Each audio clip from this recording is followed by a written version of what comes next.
नमस्कार, आप देख रहे हैं जनता टीवी। मैं हूं आपके साथ अमन त्रिपाठी। बुलेटिन का आगाज करेंगे एक बड़ी खबर के साथ। बड़ी खबर, बड़ी जानकारी मौसम को लेकर सामने। मौसम के लिहाज से ये बड़ी खबर, हिमाचल बारिश के बाद पहाड़ों में मौसम सुहावना होता नजर आया है। बारिश के बाद पहाड़ों में मौसम सुहावना बना हुआ है। 3 दिन की बारिश के बाद तापमान में गिरावट आई है। हिमाचल में नॉर्मल से नीचे तापमान पहुंच चुका है। नॉर्मल से 10 डिग्री नीचे पारा लुढ़क गया है। भीषण गर्मी से लोगों को राहत मिलती नजर आई है। वहीं 26 जून से फिर से बारिश के आसार जताए जा रहे हैं। ये बड़ी खबर, बड़ी जानकारी मौसम के लिहाज से आपको बता रहे हैं। 3 दिन की बारिश के बाद तापमान में गिरावट आई है। हिमाचल में नॉर्मल से नीचे तापमान पहुंच चुका है। नॉर्मल से 10 डिग्री नीचे पारा लुढ़कता हुआ नजर आया। भीषण गर्मी से लोगों को इसी बीच राहत मिलती नजर आ रही है। 26 जून से फिर से बारिश के आसार जताए जा रहे हैं।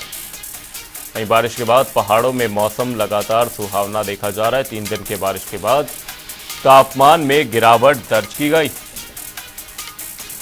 हिमाचल में नॉर्मल से नीचे तापमान पहुंचा है।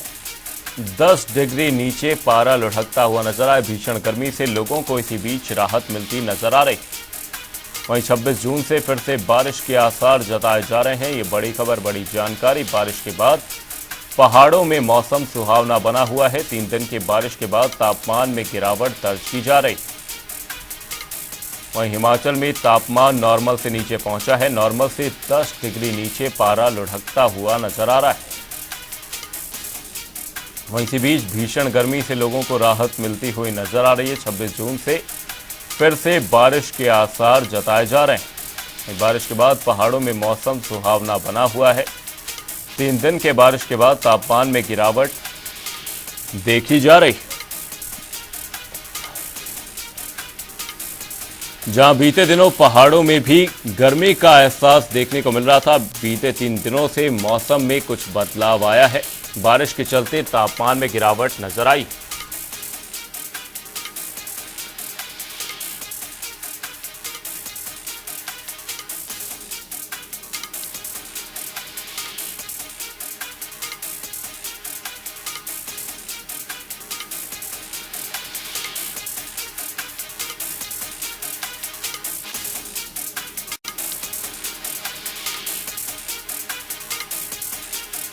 तीन दिन के बारिश के बाद से तापमान में गिरावट दर्ज की जा रही। आपको बता दें, हिमाचल में तापमान नॉर्मल से नीचे पहुंचा है। वहीं नॉर्मल से 10 डिग्री नीचे पारा लुढ़कता हुआ नजर आया। इसी खबर पर तमाम जानकारी के साथ हमारे सहयोगी रॉबिन हमारे साथ जुड़े हुए। रॉबिन, आपसे जानना चाहेंगे, जिस तरीके से बरसात देखी गई है बीते 3 दिनों से, किस तरीके का मौसम फिलहाल शिमला में बनता हुआ नजर आ रहा है और साथ ही हिमाचल की क्या कुछ स्थिति है? वहीं पर्यटकों की आमद में क्या कुछ बढ़ोतरी होती हुई इस दौरान नजर आई? देखिए, मैंने हिमाचल प्रदेश में लगातार हीट वेव और गर्मी का जो असर है वो देखने को मिल रहा था और ऐसे में मौसम विज्ञान केंद्र की ओर से कहा गया था कि बीते जो 3 दिन है यहाँ पर बारिश होगी और वो जो संभावना पूरी हुई तो उसने शिमला समेत कई इलाकों में जो मौसम है उसका मिजाज बदल दिया है और तापमान में जो एक गिरावट है वो दर्ज की गई है। बीते 24 घंटे में शिमला में 3 डिग्री की गिरावट दर्ज की गई है, तो वहीं ऊना जैसे ज्यादा गर्म इलाकों में भी 2 से 2.5 डिग्री की जो गिरावट है वो दर्ज की गई है। इसके अलावा सबसे अधिक जो तापमान में गिरावट है वो ऊपरी इलाकों में दर्ज की गई है, जिसमें चंबा और इसके अलावा मनाली और इसके अलावा किन्नौर और जो लाहौल स्पीति है उसके कुछ इलाके हैं। मंडी इसके मैं आपको बता दूं कि मनाली चंबा जैसे इलाकों में 6 से 8 डिग्री की जो गिरावट है वो तापमान में दर्ज की गई है बीते 24 घंटे में पिछले टेम्परेचर्स के मुकाबले। तो ऐसे में जब ये बारिशें हुई तो इससे सीधा सीधा असर यहाँ के मौसम पर पड़ा है और यहाँ के तापमान पर पड़ा है।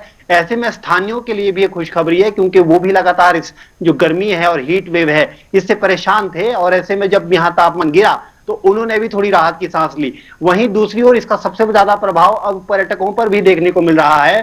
पर्यटक क्योंकि आज के दौर में लोग मौसम की जानकारी जुटाकर और तमाम जानकारी जुटाकर ही कहीं भ्रमण पे निकलते हैं, तो ऐसे में जैसे ही इस बात की जानकारी उन तक पहुंची कि शिमला में अब जो तापमान है वो नीचे आ गया है तो समर वेकेशंस मनाने जो पर्यटक हैं वो भी लगातार शिमला पहुंच रहे हैं। बीते कल यहाँ पर बड़ी तादाद में जो पर्यटक है वो शिमला पहुंचा है, वीकेंड चल रहा है। ऐसे में जो लोग हैं वो वेकेशंस लेकर या फिर छुट्टियां लेकर जो है वो शिमला पहुंचने की कोशिश कर रहे हैं, ताकि जो गर्मी से जो पूरे उत्तर भारत में इस वक्त गर्मी का दौर चल रहा है उससे थोड़ी निजात मिल सके। हालांकि एक बार आप तस्वीरें देखिए तो मेरे पीछे अभी भी शिमला में जो हल्के हल्के बादल यहाँ पर बने हुए हैं, धुंध छाई हुई है। और हालांकि आज से मौसम विज्ञान केंद्र की ओर से कहा गया था कि मौसम साफ बना रहेगा, लेकिन अभी जो फिलहाल जो है बादल छाए हुए हैं और हल्की हल्की ठंडी हवा यहाँ पर बहती हुई नजर आ रही है, हम इसे महसूस कर सकते हैं।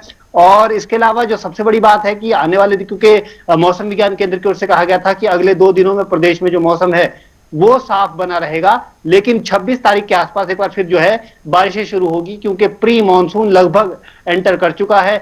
ऐसी जानकारी जो है मौसम विज्ञान केंद्र की ओर से कही गई थी। तो ऐसे में जब मानसून, प्रॉपर मानसून शिमला पहुंचे, उससे पहले प्री मानसून का असर जो है वो शिमला समेत कई इलाकों में देखने को मिलेगा।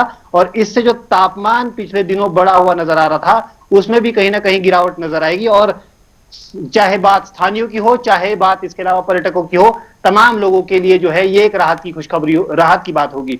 जहां पर्यटक और स्थानीय लोगों के लिए तो ये एक राहत की खबर है ही, दूसरी ओर क्योंकि इससे जो मौसम कई चीजों को इफेक्ट करता है, इसमें बागवानी और किसानी भी एक बड़ा क्षेत्र है। तो ऐसे में जब बारिशें होगी तो उन बागवानों किसानों के लिए भी राहत की खबर होगी, जो लंबे समय से बारिशों का इंतजार कर रहे हैं। क्योंकि जो मई का महीना था और जून, ये 20 जून के आसपास की जो तारीख थी, ये पूरा सूखा चला गया, ड्राई चला गया। ऐसे में जो बागवान है, जो सेब बहुल इलाके हैं, वो लगातार सेब और इन फसलों के लिए जरूरी बारिश का जो है इंतजार कर रहे थे। अब जो है वो इंतजार कहीं ना कहीं खत्म होता हुआ नजर आएगा। और जब ठंडा मौसम हिमाचल प्रदेश में बढ़ेगा तो जो सेब की फसल है उसको भी थोड़ी सी जो है रिवाइवल मिलेगा। क्योंकि बीते दिनों जिस तरह से ड्राई मौसम हिमाचल प्रदेश में चला, उससे सबसे ज्यादा फर्क जो बागवानी और सेब पर यह पड़ा कि इस दौरान क्योंकि ड्राई मौसम के चलते मॉइस्चर कम था, तो ऐसे में जो कीट पतंगे हैं, कीटों के लिए जो है एक सुटेबल कंडीशंस बन गई थी। और ऐसे में कीड़े लगना एक बहुत आम समस्या हो गई थी पौधों में, फसलों में। ऐसे में जो ये फसलें हैं वो बहुत नुकसान हो रहा था इनको। और अब कहीं ना कहीं जब बारिश होगी तो इनसे भी थोड़ी थोड़ी राहत जो है यहाँ के बागवानों किसानों को मिलती हुई नजर आएगी। जी अमन। साथ ही रॉबिन, आपसे जानना चाहूंगा आगामी दिनों के लिए मौसम विभाग की ओर से क्या कुछ अलर्ट जारी किया गया है कि इस तरह की स्थिति कब तक बनी रहेगी, और साथ ही ये जो बारिश है ये कितनी राहत किसानों के लिए रहने वाली है? क्योंकि आपने बताया कि सेब की फसलें जिस तरीके से बारिश की जरूरत होती है, तो ऐसे में आगामी दिनों को लेकर क्या कुछ अलर्ट जारी है और इससे कितनी राहत मिलती हुई जनता को और साथ ही किसानों को नजर आएगी? देखिए मन, मौसम विज्ञान केंद्र की ओर से कहा गया था कि 21 जून के आसपास हिमाचल प्रदेश में जो प्री मानसून है वो एंटर करेगा और उसके बाद थोड़ी थोड़ी यहाँ बारिशें समय समय अंतराल पर होती रहेंगी। आज भी मौसम विज्ञान केंद्र की ओर से कहा गया है कि कुछ आइसोलेटेड चुनिंदा इलाकों में आज भी बारिश होने की संभावनाएं है। और निरंतर अंतराल में ऐसे ऐसे हम समय देखेंगे कि आने वाले दिनों में देखेंगे कि प्रत्येक 2 दिनों में, 3 दिनों के गैप में या फिर कुछ समय के गैप में यहाँ पर जो है बारिशें कुछ इलाकों में होती रहेगी। तो निश्चित तौर पर क्योंकि आने वाले दिनों में जब मानसून एंटर होगा उससे पहले प्री मानसून का असर प्रदेश में देखा जाएगा। तो ऐसे में हर जगहों पर थोड़ी थोड़ी बारिश होती रहने की संभावना मौसम विज्ञान केंद्र की ओर से जताई गई थी। जैसा आपने कहा कि क्योंकि किसानों बागवानों के लिए बारिश का महत्व अधिक रहता है, तो ऐसे में क्योंकि मानसून से पहले अगर थोड़ी अच्छी बारिश प्रदेश के अलग अलग इलाकों में, खासतौर पर जो फल बहुल इलाके हैं वहां पर होती है, तो इससे कहीं ना कहीं बागवानों की जो फसल है उसको भी एक बूस्ट मिलेगा। क्योंकि साइज जो इंक्रीज होना है या फिर जो फसल को बेहतर बनना है उसके लिए पानी की आवश्यकता तो रहती ही है। और ऐसे में जब पानी भरपूर मात्रा में उन पौधों को मिल पाएगा तो फसल भी अच्छी तरह से निकलकर सामने आएगी। हालांकि बहुत सारा नुकसान पहले ही बागवानों को सूखे ड्राई के चलते हो चुका है, लेकिन एक बड़ी समस्या ये भी है अमन कि अगर बरसात के साथ ओलावृष्टि जैसी समस्याएं आती रही तो ये बागवानों के लिए एक चिंता का सबब बन सकती है। क्योंकि हमने देखा कि पिछले साल भी बड़ी तादाद में जब जिस तरह से ओलावृष्टि हुई उसने भारी नुकसान प्रदेश में मचाया था और कई जगह जो पेड़ गिरने और फसल तबाह पूरी तरह से होने की जो खबरें हैं वो हमने भी दर्शकों को दिखाई थी। तो ऐसे में जब एक बार ओलावृष्टि हुई तो उसका असर सबसे ज्यादा यहाँ के बागवानों किसानों पर पड़ेगा। तो ऐसे में बागवान यही उम्मीद कर रहा है कि अच्छी बारिश हो, लेकिन ओलावृष्टि से उसे जो है वो उसे ओलावृष्टि ना हो, ताकि उसे जो फसल का दाम मिलना है वो बेहतर मिल सके और उसकी जो फसल है वो कम से कम मंडियों तक पहुंच सके। तो ऐसे में बागवान तो इसी बात का जो है उम्मीद लगाए बैठा है कि अच्छी मात्रा में बारिश हो, लेकिन ओलावृष्टि कम से कम ना हो, ताकि जो फसल है वो अच्छी रहे। और दूसरी ओर ओलावृष्टि के साथ साथ अंधड़ तूफान और अगर बिजली गर्जना की भी बात करें तो ये भी एक बड़ी समस्या बनती है, और ज्यादा बारिश हुई तो फिर वो अलग अलग एस्पेक्ट्स में जो है वो नुकसान होने की जो अंदेशा है वो प्रदेश में रहता है। ऐसे में प्रशासन की भी जिम्मेदारी है कि अभी से सजग हो जाए, क्योंकि जिस तरह का मौसम, जिस तरह के हालात हमने पिछली बरसात में देखे हैं वैसे कम से कम ना उपजे, उसको लेकर प्रशासन भी पूरी तरह से मुस्तैद रहे, ताकि किसी भी सूरत हाल में जो लोग हैं, जिंदगियां हैं, उनको कहीं ना कहीं बचाया जा सके। और अगर कहीं पर इस तरह की घटनाएं होती है तो उसके लिए भी प्रशासन को पूरी तरह से तैयार रहना होगा। दूसरी ओर जो पर्यटक हिमाचल प्रदेश आ रहा है उनको भी कहीं ना कहीं कोताही बरतने के लिए अभी से जो निर्देश जारी करने होंगे, ताकि किसी भी प्रकार की दुर्घटना यहां पर नहीं हो पाए। जी हिमाचल में नॉर्मल से नीचे तापमान पहुंचता हुआ नजर आया है। नॉर्मल से 10 डिग्री नीचे पारा लुढ़क गया है। बहुत बहुत धन्यवाद रॉबिन तमाम जानकारी के लिए। भीषण गर्मी से लोगों को राहत मिलती इसी बीच नजर आई है। 26 जून से फिर से बारिश होने के आसार हैं।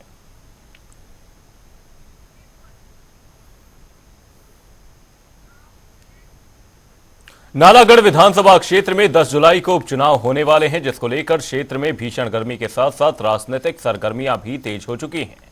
जहां एक और विधायक पद से इस्तीफा देकर विधायक बनने के लिए बीजेपी से प्रत्याशी कृष्णलाल ठाकुर लोगों के बीच वोट मांगने पहुंच रहे हैं। वहीं दूसरी ओर कांग्रेस से प्रत्याशी बाबा हरदीप सिंह के पक्ष में पूरी कांग्रेस की सरकार नालागढ़ में डेरा जमाए हुए है और उनके लिए चुनाव प्रचार में उतर चुकी है।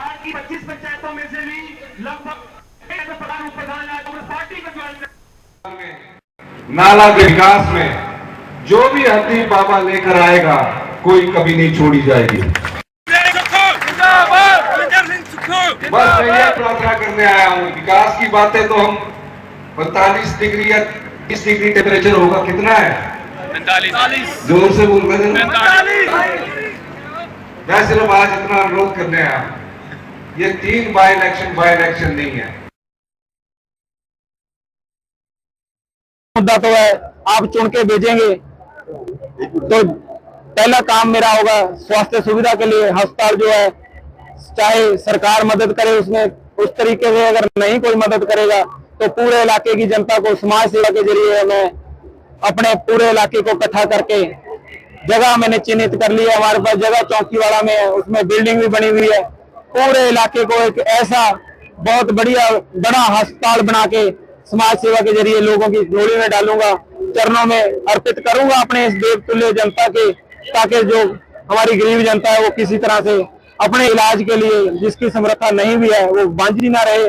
और दमोटे का पुल जो है, जब हमारी परगना प्लासी की जनता, मैं पूरे इलाके की जनता पे इसका बोझ नहीं डालना चाहता कि पूरे इलाके की जनता मेरे को लीड देगी।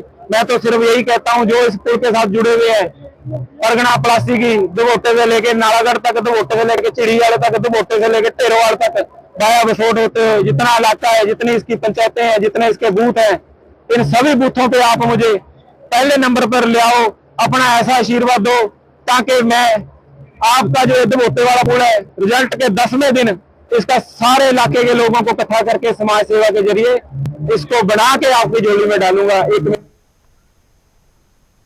बिलासपुर जिला कोर्ट के बाहर गोलीकांड के विरोध में मुख्य बाजार की ओर बीजेपी की द्वारा प्रदर्शन किया गया। इस दौरान बीजेपी कार्यकर्ताओं ने पूर्व विधायक बंबर ठाकुर के खिलाफ जमकर नारेबाजी की, साथ ही गोलीकांड के मास्टरमाइंड को गिरफ्तार करने की मांग उठाई। प्रदर्शन में सांसद अनुराग ठाकुर, बीजेपी प्रदेश अध्यक्ष राजीव बिंदल और नेता प्रतिपक्ष जयराम ठाकुर मौजूद रहे। जयराम ठाकुर ने कहा कि मुख्यमंत्री वोट मांग रहे हैं और बिलासपुर में गोलियां चल रही हैं, जिसका आरोपी फरार है और इस मामले को रफा दफा करने का प्रयास किया जा रहा है।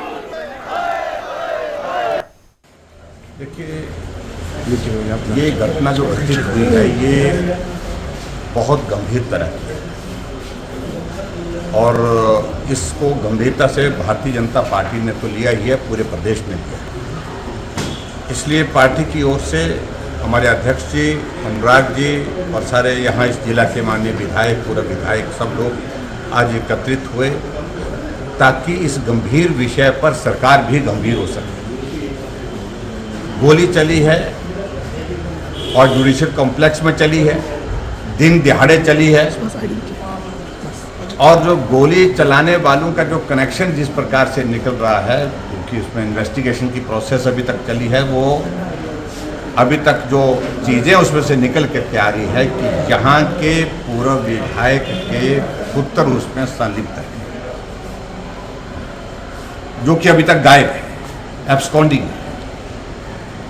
और उसके साथ साथ में हमारे माननीय विधायक त्रिलोक जम्वाल जी ने काफ़ी दिन पहले ही पुलिस प्रशासन को, डिस्ट्रिक्ट एडमिनिस्ट्रेशन को आगाह कर दिया था कि ऐसी सूचनाएं मिल रही है, जानकारी मिल रही है कि अज्ञात लोग इस प्रकार के हथियार लेकर के यहाँ पर किसी घटना को अंजाम दे सकते हैं।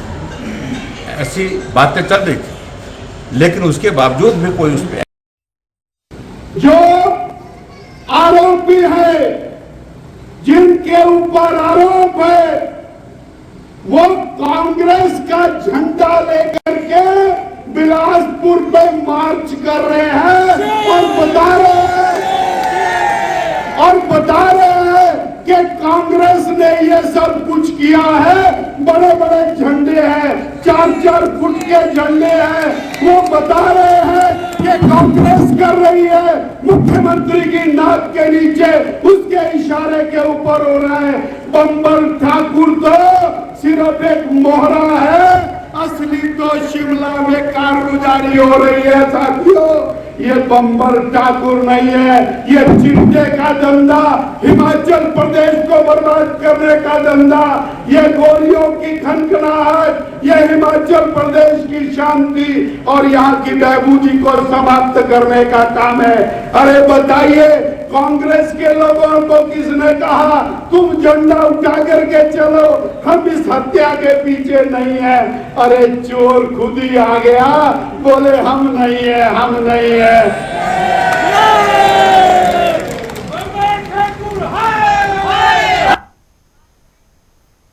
हिमाचल की बहुमत वाली सरकार को गिराने के लिए षड्यंत्र रचने से जुड़े मामले में हमीरपुर से उपचुनाव में बीजेपी प्रत्याशी आशीष शर्मा शिमला बालूगंज थाने में पुलिस के सामने पेश हुए, जिसमें करीब 2 घंटे तक पूछताछ चली। आशीष शर्मा पर आरोप है कि उन्होंने प्रदेश सरकार को गिराने के लिए षड्यंत्र रचा। आशीष शर्मा ने कहा कि उन्होंने पुलिस के हर सवाल का जवाब दिया है। वहीं उन्होंने पुलिस से आग्रह किया है कि जो भी पूछताछ करनी है उसके लिए 10 जुलाई के बाद बुलाया जाए, ताकि वे उपचुनाव में पूरी तरह से ध्यान दे सकें। पुलिस डिपार्टमेंट ने यहाँ पे बुलाया था, यहाँ पे आया हूँ आज। जो भी पूछताछ इन्होंने की है उसके सारे के सवालों के जवाब दिए हैं, और हमने भी इनसे रिक्वेस्ट की है कि जो भी आपने आगे भी सवाल पूछने हैं या बुलाना है, तो हमने रिक्वेस्ट की है कि कृपा करके 10 तारीख के बाद बुलाएं, क्योंकि चुनाव का समय है। एक घंटा 1 मिनट बहुत महत्वपूर्ण होता है इस दौरान। और मैं समझता हूँ कि शायद ये सरकार भी समझती है, लेकिन सभी जानते हैं कि किस तरह से जो है प्रताड़ना जो है इस सरकार में की जा रही है। विधायकों के ऊपर किस तरह से FIR हैं, झूठी FIR हैं लिखी जा रही हैं, की हैं, पहले भी की इन्होंने। हर परिवार वालों को परेशान किया जा रहा है, जो साथ में जुड़े हुए लोग हैं उनको परेशान किया जा रहा है। और टाइम वेस्ट करने के लिए कि टाइम किसी भी तरह वेस्ट हो, यहाँ से जाएं, क्योंकि मैं चुनाव में हूँ, उपचुनाव में हूँ, मुख्यमंत्री जी का गृह जिला है, हेडक्वार्टर की सीट है, तो वो भी ये मतलब कोशिशें हैं कि किसी तरह प्रशासन का जो है वो दुरुपयोग कर रहे हैं। और चलो, हम तो क्या ही बोल सकते हैं कि लोकतंत्र की जिस तरह से हत्या प्रदेश में हो रही है वो बड़े दुर्भाग्य की बात है।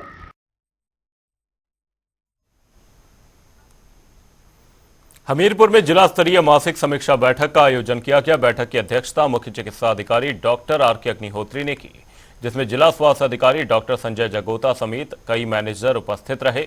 इस अवसर पर मुख्य चिकित्सा अधिकारी की ओर से सभी अधिकारियों को बरसात के लिए निर्देश दिए गए, साथ ही मानसून में होने वाली दिक्कतों को लेकर योजना बनाई गई।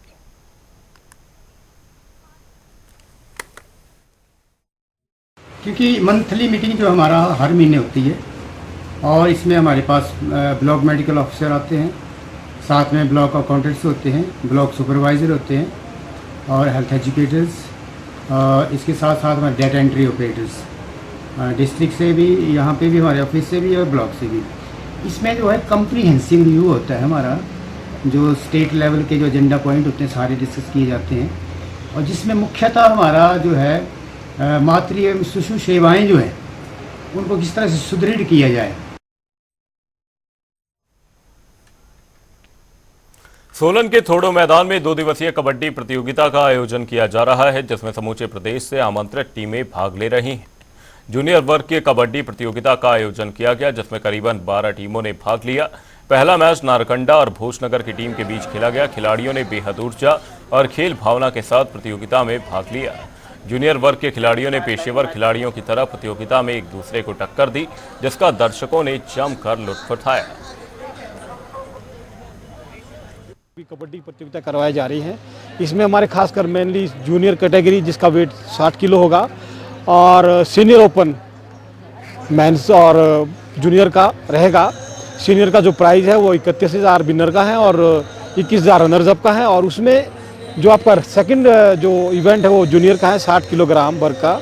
इसमें 11,000 विनिंग के लिए है और 7100 जो है वो सेकंड प्लेस के लिए है। और महिला का भी जो इवेंट है वो भी करवाया जाएगा, वो भी कराया जा रहा है। इसमें हमारा श्रेय जाता है जो कबड्डी के जो अध्यक्ष है हमारे अंकुश भाई, जो कि काफ़ी समय से ये इवेंट कराते जा रहे हैं, आते जा रहे हैं। तो ये सिटी कांग्रेस के प्रेसिडेंट भी हैं जिला सोलन यहाँ पे जो है। तो ये सारा श्रेय इनकी जो टीम है, इनका जो वर्क है वो ऐसा है कि हमेशा ये कबड्डी इवेंट्स के लिए बिल्कुल तत्पर रहते हैं। दिन हो रात हो, इनको रात को 2 बजे फ़ोन करो फिर भी ये कबड्डी के ग्राउंड में आ जाते हैं। अंतर्राष्ट्रीय धरोहर कालका शिमला रेलवे लाइन पर एक बार फिर से रेल यात्रा बाधित हुई है। राजधानी शिमला के समरहिल में बीते वर्ष आई बरसाती आपदा में क्षतिग्रस्त हुए रेलवे पुल की मरम्मत का काम चल रहा है। पुल का एक हिस्सा क्षतिग्रस्त था। ऐसे में रेलवे ने एहतियात के तौर पर इसे मजबूत करने का काम शुरू कर दिया है, लिहाजा ट्रेनों की आवाजाही फिलहाल बंद हो गई। ये एक्चुअली आप जानते हैं कि पिछले साल जो ये 14 अगस्त को यहाँ समरहिल में बड़ी एक आपदा आई थी, उसमें ये रेलवे ब्रिज जो है पूरी तरह से क्षतिग्रस्त हो गया था। उसके बाद इसका टेम्परेरी रिस्टोरेशन इसको रिस्टोर किया गया और वो टेम्परेरी लेवल पर उसमें एक लोहे का ब्रिज इन्होंने बनाया है।